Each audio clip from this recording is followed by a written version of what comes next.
ಆಶಯ ಸರ್ಕಾರದ ಯೋಜನೆಗಳು ಕಟ್ಟಕಡೆಯ ವ್ಯಕ್ತಿಗೂ ಸಿಗುವುದಾಗಿದೆ. ಶಾಸಕ ಡಾಕ್ಟರ್ ಎನ್.ಟಿ. ಶ್ರೀನಿವಾಸ್.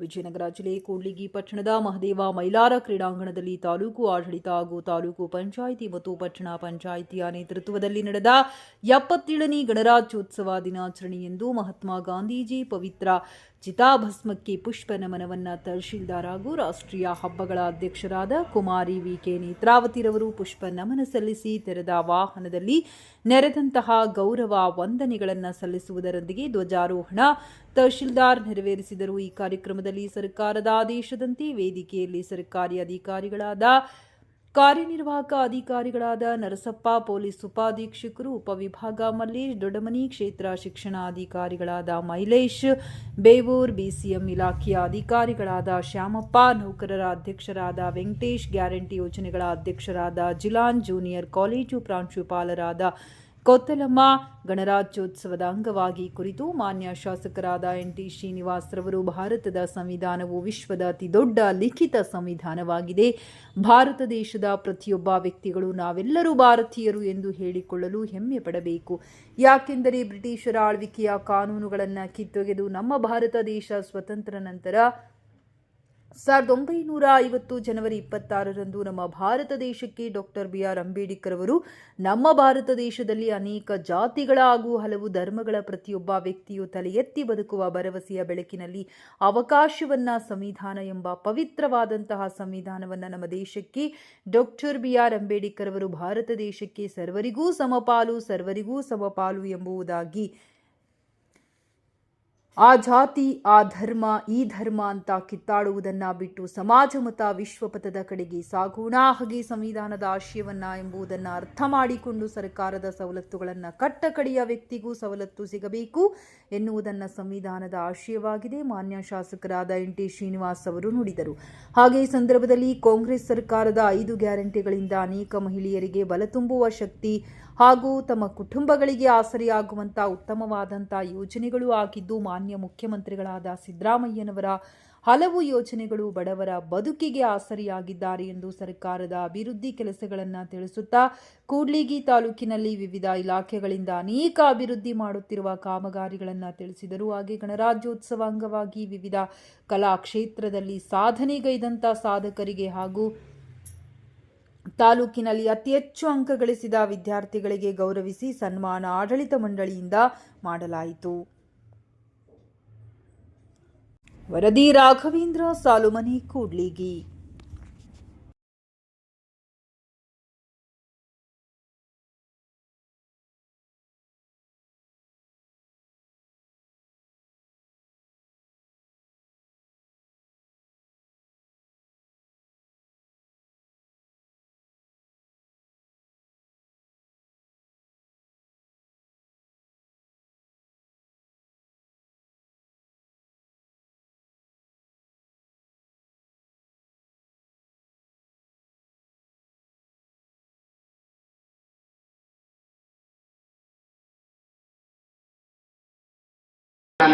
ನೆಚ್ಚಿನ ಮಕ್ಕಳೇ, ಎಲ್ಲರಿಗೂ ಗಣರಾಜ್ಯೋತ್ಸವ ಹಾರ್ದಿಕ ಶುಭಾಶಯಗಳು ತಿಳಿಸುತ್ತಾ, ಇಂದು ನಾವೆಲ್ಲರೂ ಇಲ್ಲಿ ಸಂಭ್ರಮಿಸಲು ಸೇರಿದ್ದೇವೆ. ಆದರೆ ನೆನಪಿಲ್ಲಿ ಇದು ಕೇವಲ ಸಂಭ್ರಮದ ದಿನ ಅಲ್ಲ, ಇದು ಸಂಕಲ್ಪದ ದಿನ. ಇದು ನಮ್ಮ ಹಿರಿಯರು ಹಾಕಿಕೊಟ್ಟ ದಾರಿಯಲ್ಲಿ ನಡೆಯುವ ಪ್ರತಿಜ್ಞೆಯ ದಿನ. ಇಂದು ನಾವು ಎಲ್ಲರೂ ಭಾರತದ ಪ್ರಜಾಪ್ರಭುತ್ವದ ಪವಿತ್ರ ಗ್ರಂಥವಾದ ಭಾರತದ ಸಂವಿಧಾನವನ್ನು ಸ್ಮರಿಸುವ 77ನೇ ಸ್ವಾತಂತ್ರ್ಯ ದಿನಾಚರಣೆ ಸಂದರ್ಭದಲ್ಲಿ ಒಂದಾಗಿರೋದು ಅತ್ಯಂತ ಹೆಮ್ಮೆಯ ವಿಷಯವಾಗಿದೆ. ಭಾರತದ ಸಂವಿಧಾನ ಕೇವಲ ಸಂಕಲನ ಮಾತ್ರವಲ್ಲ, ಅದು ನಮ್ಮ ದೇಶದ ಆತ್ಮ, ಆಶಯ ಮತ್ತು ಆದರ್ಶಗಳ ಪ್ರತಿಬಿಂಬವಾಗಿದೆ. ನ್ಯಾಯ, ಸ್ವಾತಂತ್ರ್ಯ, ಸಮಾನತೆ ಮತ್ತು ಸಹೋದರತ್ವ ಎಂಬ ಮೌಲ್ಯಗಳನ್ನು ನಮ್ಮ ಬದುಕಿನ ಮೂಲ ಧೋರಣೆಯಾಗಿ ರೂಪಿಸಿದ ಮಹಾನ್ ದಾಸ್ತಾವೇಜು ಸಂವಿಧಾನವಾಗಿದೆ. Doctor B R. ಅಂಬೇಡ್ಕರ್ ಅವರ ನೇತೃತ್ವದಲ್ಲಿ ಸಂವಿಧಾನ ರಚನಾ ಸಭೆಯ ಅಪಾರ ಪರಿಶ್ರಮ, ಚಿಂತನೆ ಮತ್ತು ದೂರದೃಷ್ಟಿಗಳೊಂದಿಗೆ ಈ ಸಂವಿಧಾನವನ್ನು ನಮಗೆ ಕೊಡುಗೆಯಾಗಿ ನೀಡಿದೆ. ವಿಭಿನ್ನ ಭಾಷೆ, ಧರ್ಮ, ಜಾತಿ, ಸಂಸ್ಕೃತಿಗಳನ್ನು ಹೊಂದಿರುವ ಭಾರತವನ್ನು ಒಂದು ರಾಷ್ಟ್ರವಾಗಿ ಕಟ್ಟಿಹಾಕಿದ ಶಕ್ತಿ ಸಂವಿಧಾನವೇ ಎಂದು ಹೇಳುವುದರಲ್ಲಿ ಯಾವುದೇ ಅತಿಶಯೋಕ್ತಿ ಇಲ್ಲ. ಇಂದು ಜನಪ್ರತಿನಿಧಿಗಳಾದ ನಾವು ಸಂವಿಧಾನದ ಮೌಲ್ಯಗಳನ್ನು ಕಾಪಾಡುವ ಜವಾಬ್ದಾರಿ ಇನ್ನಷ್ಟು ಗಂಭೀರವಾಗಿದೆ. ಆಡಳಿತದಲ್ಲಿ ಪಾರದರ್ಶಕತೆ, ಸಾಮಾಜಿಕ ನ್ಯಾಯ, ದುರ್ಬಲ ವರ್ಗದ ಸಬಲೀಕರಣ ಮತ್ತು ಕಾನೂನಿನ ಮುಂದೆ ಎಲ್ಲರೂ ಸಮಾನರು ಎಂಬ ತತ್ವವನ್ನು ಅನುಷ್ಠಾನಗೊಳಿಸುವುದು ನಮ್ಮ ಕರ್ತವ್ಯವಾಗಿದೆ. ವಿಶೇಷವಾಗಿ ನಾನು ಯುವ ಜನತೆಗೆ ಒಂದು ಮಾತು ಹೇಳ ಬಯಸುತ್ತೇನೆ. ಸಂವಿಧಾನವನ್ನು ತಿಳಿದುಕೊಳ್ಳಿ, ಅದರ ಮೌಲ್ಯಗಳನ್ನು ಬದುಕಿನಲ್ಲಿ ಅಳವಡಿಸಿಕೊಳ್ಳಿ. ಪ್ರಜಾಪ್ರಭುತ್ವದ ಬಲವು ಯುವಶಕ್ತಿಯ ಜಾಗೃತಿಯಲ್ಲಿ ಅಡಗಿದೆ ಎಂದು ಹೇಳಲು ಇಚ್ಛೆ ಬಯಸುತ್ತೇನೆ. ಈ ಪ್ರಜಾಪ್ರಭುತ್ವ ವ್ಯವಸ್ಥೆಯಲ್ಲಿ ಹಾಗೂ ಗಣತಂತ್ರದಲ್ಲಿ ಓರ್ವ ವೈದ್ಯ ಹಾಗೂ ವೈದ್ಯಕೀಯ ಪದವೀಧರರನ್ನು ಕೂಡ್ಲಿಗಿ ಕ್ಷೇತ್ರದಿಂದ ಚುನಾಯಿಸಿದ್ದಕ್ಕಾಗಿ ನಾನು ನಿಮ್ಮೆಲ್ಲರಿಗೂ ಆಭಾರಿಯಾಗಿದ್ದೇನೆ. ಅದೇ ರೀತಿ ನಿಮ್ಮ ಪ್ರಜ್ಞಾವಂತಿಕೆಯನ್ನು ನಾನು ಅಭಿನಂದಿಸುತ್ತೇನೆ. ಹಾಗೆ ನಮ್ಮ ಸರ್ಕಾರ ಕೂಡ ಮಾನವ ಅಭಿವೃದ್ಧಿಗೆ ಬದ್ಧವಾಗಿದೆ. ನಮ್ಮ ಸರ್ಕಾರದಿಂದ ಶಿಕ್ಷಣದಲ್ಲಿ ಗುಣಾತ್ಮಕ ಮತ್ತು ಆರೋಗ್ಯ ಸೇವೆಯಲ್ಲಿ ಪರಿಣಾಮಕಾರಿತ್ವ ಹಾಗೂ ಯೂನಿವರ್ಸಲ್ ಬೇಸಿಕ್ ಇನ್ಕಮ್ ಹೆಚ್ಚಿಸುವ ಭಾಗ್ಯ ಯೋಜನೆಗಳ ಮೂಲಕ ಇಡೀ ಜಗತ್ತಿನಾದ್ಯಂತ ಮನೆಮಾತಾಗಿದೆ. ಅಂತಾರಾಷ್ಟ್ರೀಯ ಹಣಕಾಸು ಸಂಸ್ಥೆಗಳು ನಮ್ಮ ಸರ್ಕಾರದ ಕಾರ್ಯಕ್ರಮಗಳನ್ನು ಮುಕ್ತ ಕಂಠದಿಂದ ಶ್ಲಾಘಿಸುತ್ತಿದ್ದೇವೆ. ಹಾಗೆಯೇ ನಮ್ಮ ಕರ್ನಾಟಕ ಸರ್ಕಾರದ ಮಾನ್ಯ ನೇತೃತ್ವದ ಮುಖ್ಯಮಂತ್ರಿಗಳಾದಂಥ ಸನ್ಮಾನ್ಯ ಸಿದ್ದರಾಮಯ್ಯನವರು ಮತ್ತು ಉಪಮುಖ್ಯಮಂತ್ರಿಗಳಾದಂಥ ಡಿ.ಕೆ. ಶಿವಕುಮಾರ್ ಸರ್ ಅವರ ನೇತೃತ್ವದ ಸರ್ಕಾರ ಮಾದರಿಯ ಸರ್ಕಾರ ಎಂದು ದೇಶಾದ್ಯಂತ ಚಾಲ್ತಿಯಲ್ಲಿರುವುದು ಮತ್ತು ಅಳವಡಿಸಿಕೊಳ್ಳುವುದು ಅತ್ಯಂತ ಸಂತಸದ ವಿಷಯವಾಗಿದೆ. ಸ್ವಾಮಿ ವಿವೇಕಾನಂದರು ಹೇಳಿದಂತೆ ಜನಸಂಖ್ಯೆ ಅರ್ಧದಷ್ಟು ಇರುವ ಮಹಿಳೆಯರ ಅಭಿವೃದ್ಧಿಯೇ ದೇಶದ ಅಭಿವೃದ್ಧಿ ಎಂದು ಹೇಳಿಕೆಯಾಗಿದೆ.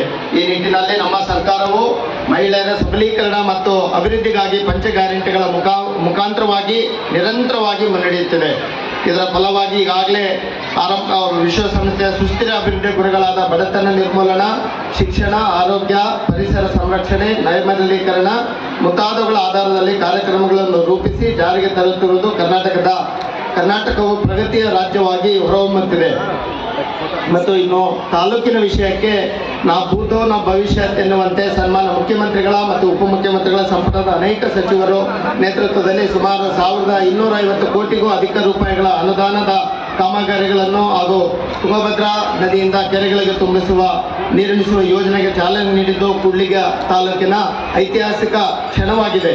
ಕಳೆದ 2 ವರ್ಷಗಳಲ್ಲಿ ನನ್ನ ಜನಪದ ಕಾಲೇಜಿಗೆ ಮಾನ್ಯ ಮುಖ್ಯಮಂತ್ರಿಗಳು, ಉಪಮುಖ್ಯಮಂತ್ರಿಗಳು ಬೆನ್ನು ತಟ್ಟಿ ಪ್ರೋತ್ಸಾಹಿಸಿದ್ದು ನನಗೆ ಇಡೀ ಕೂಡ್ಲಿಗಿ ವಿಧಾನಸಭಾ ಕ್ಷೇತ್ರಕ್ಕೆ ಪ್ರೋತ್ಸಾಹಿಸಿದಂತೆ ಸಾರ್ಥಕ ಭಾವ ಮೂಡಿದೆ. ಕೂಡ್ಲಿಗಿಯ ಸಮಗ್ರ ಅಭಿವೃದ್ಧಿಗೆ ಎಲ್ಲ ಸಹಕಾರವನ್ನು ನಿರೀಕ್ಷಿಸುತ್ತಾ ಇನ್ನು ನಾನು ಈ ಕೂಡ್ಲಿಗಿನ ಅಭಿವೃದ್ಧಿ ಪರ್ವದ ಬಗ್ಗೆ ಹೇಳೋದಾದ್ರೆ ನಾನು ಕೇವಲ ಭಾಷಣ ಮಾಡಲು ಬಂದಿಲ್ಲ, ಕೆಲಸ ಮಾಡಿ ತೋರಿಸಲು ಬಂದಿದ್ದೇನೆ. ನಿಮ್ಮ ಪ್ರೀತಿಯ ಶಾಸಕನಾಗಿ, ನಿಮ್ಮ ಮನೆಯ ಮಗನಾಗಿ ಈ ಕ್ಷೇತ್ರದಲ್ಲಿ ಆದ ಬದಲಾವಣೆಗಳನ್ನು ನಿಮ್ಮ ಮುಂದಿಡುತ್ತಿದ್ದೇನೆ. ಈ ನಮ್ಮ ಶೈಕ್ಷಣಿಕ ಕ್ರಾಂತಿ ಇವತ್ತು ನಾವು ಕಲ್ಯಾಣ ಕರ್ನಾಟಕದಿಂದ ಸುಮಾರು 48 ಬೈಲಿಂಗಲ್ ಕ್ಲಾಸಸ್ನ ಈ ವರ್ಷ ಆರಂಭ ಮಾಡಿದ್ದೇವೆ ನಮ್ಮ ಶಾಲೆಗಳಲ್ಲಿ. ಮತ್ತು 48 ಹೊಸದಾಗಿ LKG UKG ಕ್ಲಾಸಸ್ ತಾಲೂಕಿನಾದ್ಯಂತ ಆರಂಭ ಮಾಡಿದ್ದೇವೆ. ಮತ್ತು ತಾಲೂಕಿಗೆ ಬಹುಮುಖ್ಯವಾಗಿ ಬೇಕಾದಂಥ KPS ಶಾಲೆ, ಕರ್ನಾಟಕ ಪಬ್ಲಿಕ್ ಶಾಲೆಗಳು LKG ಇಂದ PUC ವರೆಗೆ ಸುಮಾರು 7 ಪ್ಲಸ್ ಇನ್ನೊಂದು 8 KPS ಶಾಲೆಗಳನ್ನು ನಮ್ಮ ತಾಲೂಕಿಗೆ ಅನುಮೋದನೆಗೊಂಡಿರ್ತವೆ.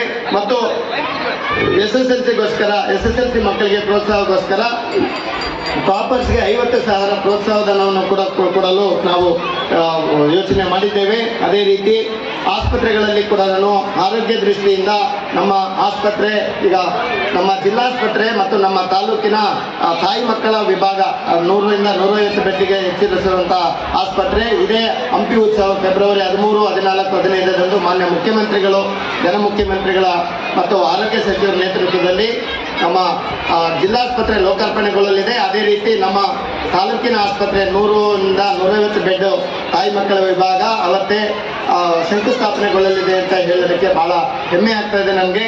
ಅದೇ ರೀತಿ ಉಜ್ಜಿನಿ ಭಾಗದಲ್ಲಿ ಮತ್ತು ತಾಲೂಕಿನ ಗಡಿ ಭಾಗಗಳಲ್ಲಿ ದಶಕಗಳಿಂದ ಬಿದ್ದಿದ್ದ ಹದಗೆಟ್ಟ ರಸ್ತೆಗಳಿಗೆ ಮುಕ್ತಿ ಸಿಗ್ತಾ ಇದೆ. ಹಳ್ಳಿಗೂ CC ರಸ್ತೆ, ಚರಂಡಿಗಳು ನಿರ್ಮಾಣವಾಗ್ತಾ ಇದೆ. ಅದೇ ರೀತಿ ಈ ಸಂಪರ್ಕ ಸೇತುವೆ ಗುಡೇಕೋಟೆ, ಅಪ್ಪನಹಳ್ಳಿ, ನಾಗರಹುಣಸೆ, ಕಕ್ಕುಪ್ಪಿ ಮತ್ತು ಗ್ರಾಮಗಳಿಗೆ ಹೊಸ ಬ್ರಿಡ್ಜ್ಗಳನ್ನು ನಿರ್ಮಿಸಿ ನಿಮ್ಮ ಸಂಚಾರಕ್ಕೆ ಸುಗಮ ಮಾಡಿಕೊಡುತ್ತಿದ್ದೇವೆ. ಅದೇ ರೀತಿ ನಮ್ಮ ಶಾಲಾ ಮಕ್ಕಳಿಗೆ ಹೊಸ ಕೊಠಡಿಗಳು, ಅಂಗನವಾಡಿ ಕೇಂದ್ರಗಳು ತಲೆ ಎತ್ತುತ್ತಾ ಇದ್ದಾವೆ. ಅದೇ ರೀತಿ ನಮ್ಮ ಏನು ರಂಗಕಲೆ ತವರೂರಾದ ನಮ್ಮ ಕೂಡ್ಲಿಗಿ ವಿಧಾನಸಭಾ ಕ್ಷೇತ್ರಕ್ಕೆ ಮತ್ತು ಪಾಳೆಗಾರರ ನೆಲೆಬೀಡು ಮತ್ತು ಒನಕೆಯವರ ತವರೂರಾದ ನಮ್ಮ ಕೂಡ್ಲಿಗಿ ವಿಧಾನಕ್ಷೇತ್ರದ ಗುಡೇಕೋಟೆ ಒಂದು ಐತಿಹಾಸಿಕ ಅದನ್ನು ಮೆರುಗು ಹೆಚ್ಚಿಸಲು ಈಗ 3 ವರ್ಷದಿಂದ ನಾವು ಗುಡೇಕೋಟೆ ಒನಕೆ ಓಬವ್ವ ಉತ್ಸವವನ್ನು ಕೂಡ ವಿಜೃಂಭಣೆಯನ್ನು ಆಚರಣೆ ಮಾಡ್ತಾ ಇದ್ದೇವೆ. ಇದೇ ತಿಂಗಳು ಜನವರಿ 31 ಮತ್ತು ಫೆಬ್ರವರಿ 1ನೇ ತಾರೀಕು ಒನಕೆ ಓಬವ್ವ ಉತ್ಸವವನ್ನು ಅದ್ದೂರಿಯಾಗಿ ನಡೆಸಲು ಎಲ್ಲ ಸಿದ್ಧತೆಗಳು ನಡೀತಾ ಇದೆ. ನಮ್ಮ ತಾಲೂಕಿನ ಇತಿಹಾಸವನ್ನು ತೋರಿಸಲು ಹಾಗೂ ತಮ್ಮೆಲ್ಲರಿಗೂ ಈ ಹೃದಯಪೂರ್ವಕವಾಗಿ ಆಹ್ವಾನವನ್ನು ನೀಡುತ್ತಿದ್ದೇನೆ. ಅದೇ ರೀತಿ ನಮ್ಮ ಗಾಂಧೀಜಿ ಹೇಳುತ್ತಿದ್ದರು, ಭಾರತದ ಆತ್ಮ ಹಳ್ಳಿಗಳಲ್ಲಿ ನೆಲೆಸಿದೆ ಎಂದು. ಈ ಆತ್ಮಕ್ಕೆ ಜೀವ ತುಂಬುವ ಕೆಲಸವನ್ನು ನಾವು ಮಾಡುತ್ತಿದ್ದೇವೆ. ಗ್ರಾಮಗಳ ಒಳಗೆ ಕೆಸರಿನ ಚರಂಡಿಗಳನ್ನು ಕಲ್ಪಿಸಲಾಗುತ್ತದೆ. ಕುಡಿಯುವ ನೀರು, ಬೀದಿ ದೀಪ, ಈಗ ಮೂಲಭೂತ ಸೌಕರ್ಯಗಳಿಗೆ ಮೊದಲಿನ ಆದ್ಯತೆ ನೀಡುತ್ತಿದ್ದೇವೆ. ಬಂಧುಗಳೇ, ಬಾಬಾ ಸಾಹೇಬರು ಹೇಳಿದ ಒಂದು ಮಾತು ನೆನಪಿರಲಿ, ಸಂವಿಧಾನ ಎಷ್ಟೇ ಒಳ್ಳೆಯದಾಗಿದ್ದರೂ ಅದನ್ನು ಬಳಸುವವರು ಕೆಟ್ಟದಾಗಿದ್ದರೆ ಅದು ಕೆಟ್ಟದಾಗುತ್ತದೆ. ಆದ್ದರಿಂದ ಒಳ್ಳೆಯವರನ್ನು ಆರಿಸಿ ಒಗ್ಗಟ್ಟಿನಿಂದ ಬಾಳಿ. ಈ ದೇಶದ ಪ್ರಜಾಪ್ರಭುತ್ವ ಉಳಿಯುವುದು ನಮ್ಮ ಓಟಿನಿಂದ ಮತ್ತು ನಮ್ಮ ಒಗ್ಗಟ್ಟಿನಿಂದ ಮಾತ್ರ. ಸೊ ನನ್ನನ್ನು ನಿಮ್ಮ ಮನೆಯ ಮಗನೆಂದು ಭಾವಿಸಿ ಆಶೀರ್ವದಿಸಿದ್ದೀರಿ. ಈ ನಂಬಿಕೆಯನ್ನು ನನ್ನ ಕೊನೆಯ ಉಸಿರಿನವರೆಗೂ ಉಳಿಸಿಕೊಳ್ಳುತ್ತೇನೆ. ಬನ್ನಿ, ನಾವೆಲ್ಲರೂ ಸೇರಿ ಒಂದು ಬಲಿಷ್ಠ ಸಮೃದ್ಧ ಭಾರತವನ್ನು ಕಟ್ಟೋಣ. ಜೈ ಹಿಂದ್, ಜೈ ಕರ್ನಾಟಕ, ಜೈ ಸಂವಿಧಾನ. ಧನ್ಯವಾದಗಳು. ರೈತ ಬಾಂಧವರೇ, ತಾಲೂಕು ಮಟ್ಟದ ಎಲ್ಲ ಇಲಾಖೆಗಳ ಅಧಿಕಾರಿಗಳೇ, ಶಾಲಾ ಕಾಲೇಜುಗಳ ಮುಖ್ಯಸ್ಥರೇ, ತಾಲೂಕಿನ ಎಲ್ಲ ಬಂಧುಗಳೇ, ತಾಯಂದಿರೇ, ಸಹೋದರ ಸಹೋದರಿಯರೇ ಮತ್ತು ಎಲ್ಲ ನನ್ನ ಮುದ್ದು ಮಕ್ಕಳೇ, ಎಲ್ಲರಿಗೂ 77ನೇ ಗಣರಾಜ್ಯೋತ್ಸವದ ಶುಭಾಶಯಗಳು. 1947ರಲ್ಲಿ ನಮಗೆ ಸ್ವಾತಂತ್ರ್ಯ ಸಿಕ್ಕರೂ 1950 ಜನವರಿ 26ರಂದು ನಮ್ಮ ಸಂವಿಧಾನ ಜಾರಿಗೆ ಬಂತು. ನಂತರ ಭಾರತ ಸಂವಿಧಾನ ಗಣರಾಜ್ಯವಾಯಿತು. ಭಾರತದಲ್ಲಿ ಅಂತಿಮ ಅಧಿಕಾರವು ಪ್ರಜೆಗಳ ಬಳಿ ಇತ್ತು. ಪ್ರಜೆಗಳು ತಮ್ಮ ಅಧಿಕಾರವನ್ನು ಮತದಾನ ಮಾಡುವ ಮೂಲಕ ಅವರ ಪರವಾಗಿ ಅಧಿಕಾರವನ್ನು ನಡೆಸಲು ಜನಪ್ರತಿನಿಧಿಗಳನ್ನು ಆಯ್ಕೆ ಮಾಡುವುದೇ ಗಣರಾಜ್ಯ. ಸಂವಿಧಾನ ಕರಡು ಸಮಿತಿಯ ಅಧ್ಯಕ್ಷರಾಗಿ ಡಾಕ್ಟರ್ ಬಿ.ಆರ್. ಅಂಬೇಡ್ಕರ್ ರವರು 29/8/1947ರಂದು ಆಯ್ಕೆಯಾದರು. ಅಂಬೇಡ್ಕರ್ ರವರು ಹಗಲಿರುಳು ಲೆಕ್ಕಿಸದೆ 2 ವರ್ಷಗಳು 11 ತಿಂಗಳು 18 ದಿನಗಳ ಕಾಲ ಅಧ್ಯಯನ ಮಾಡಿ ಭಾರತದ ಸಂವಿಧಾನವನ್ನು ರಚನೆ ಮಾಡಿದರು. ಅಂಬೇಡ್ಕರ್ ಅವರು ಮತದಾನ ಮನೆಮಗಳಿದ್ದಂತೆ, ಅದನ್ನು ಯಾರಿಗೂ ಮಾರಿಕೊಳ್ಳಬೇಡಿ ಎಂದು ಹೇಳಿದರು. ಬುಲೆಟ್ಗಿಂತ ಬ್ಯಾಲೆಟ್ ಅತ್ಯಂತ ಶಕ್ತಿಯುತವಾದದ್ದು ಎಂದು ತಿಳಿಸಿದರು. ಭಾರತ ಸಂವಿಧಾನ ಪೀಠಿಕೆಯಲ್ಲಿ ಪ್ರಕೃತಿಯಲ್ಲಿರುವ ಪ್ರತಿಯೊಂದು ವಸ್ತುವು ಸರ್ವರಿಗೂ ಸಮಪಾಲು ಎಂದು ಹೇಳಿದ್ದಾರೆ. ಶಿಕ್ಷಣ, ಸಂಘಟನೆ, ಹೋರಾಟ ಎಂಬ ಮೂಲ ಮಂತ್ರದ ಮೂಲಕ ಮಹಿಳೆಯರು ಮತ್ತು ಹಿಂದುಳಿದವರ ಶ್ರೇಯೋಭಿವೃದ್ಧಿಗಾಗಿ ಶ್ರಮಿಸಲು, ಜೊತೆಗೆ ರಾಜಕೀಯ, ಸಾಮಾಜಿಕ, ಆರ್ಥಿಕ ಅಭಿವೃದ್ಧಿಗಾಗಿ ಸಾರ್ವತ್ರಿಕ ಮೂಲಭೂತ ಹಕ್ಕುಗಳು ಮತ್ತು ರಾಜನೀತಿ ನಿರ್ದೇಶಕ ತತ್ವಗಳನ್ನು ಸಂವಿಧಾನದಲ್ಲಿ ಅಳವಡಿಸುವ ಮೂಲಕ ದೇಶದ ಪ್ರಜೆಗಳ ಪ್ರಗತಿಗೆ ನಾನು